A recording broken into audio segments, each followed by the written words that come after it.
పింఛన్లు పెంచుతున్నారా? తగ్గిస్తున్నారా? పెంచుతున్నాం, ఈసారి స్పౌజ్ పింఛన్లు ఇస్తున్నామని ప్రచారం చేశారు. తీరా చూస్తే 63,13,000 మందికి పింఛన్లు, 2,717 కోట్ల రూపాయలు విడుదల అని ప్రకటించారు. నాకు గుర్తున్నంత వరకు అప్పట్లో 67 లక్షలు అన్నటువంటిది వైసీపీ వాళ్ళు అడ్వర్టైజ్మెంటేగా గుర్తుంది. అంటే జగన్ దిగిపోయే నాటికి 67 లక్షలు అయితే ఇప్పుడు 63 లక్షలకు తగ్గిపోయింది. అంటే 4 లక్షలు తగ్గిపోయినాయి. లేదు, అసలు ప్రభుత్వం ఇదివరకైతే వాళ్ళు అడ్వర్టైజ్మెంట్ ఇచ్చేవాళ్ళు, వీళ్ళు అది ఇవ్వట్లేదు.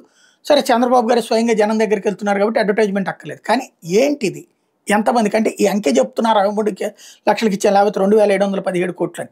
ఇంతకుముందు అతనైనా ఇస్తాడు. కాకపోతే గతంలో పింఛన్తో పోల్చుకుంటే 1000 రూపాయలు ఎక్కువ ఇచ్చిన మాట వాస్తవం. కానీ పింఛన్దారులను తగ్గిస్తున్నారా? ఎందుకు అంటే ఒక్కసారి 2014లో ఎంత ఇచ్చేవాళ్ళు, 2015లో ఎన్ని ఇచ్చేవాళ్ళు, 2016లో ఎన్ని ఇచ్చారు, 2017లో ఎన్ని ఇచ్చారు, 2018లో ఎన్ని ఇచ్చారు, ఇట్లాగా 2014 నుంచి ఇప్పటిదాకా ఒక లెక్క చూపెడతారు. లేదు పోని జగన్ టైంలో 19 నుంచి 24 దాకా ఎన్ని ఇచ్చారు, ఇప్పుడు ఎన్ని ఇస్తున్నారు అన్నటువంటి ఒక లెక్క ప్రజలకి తెలియజేస్తే బాగుంటుంది.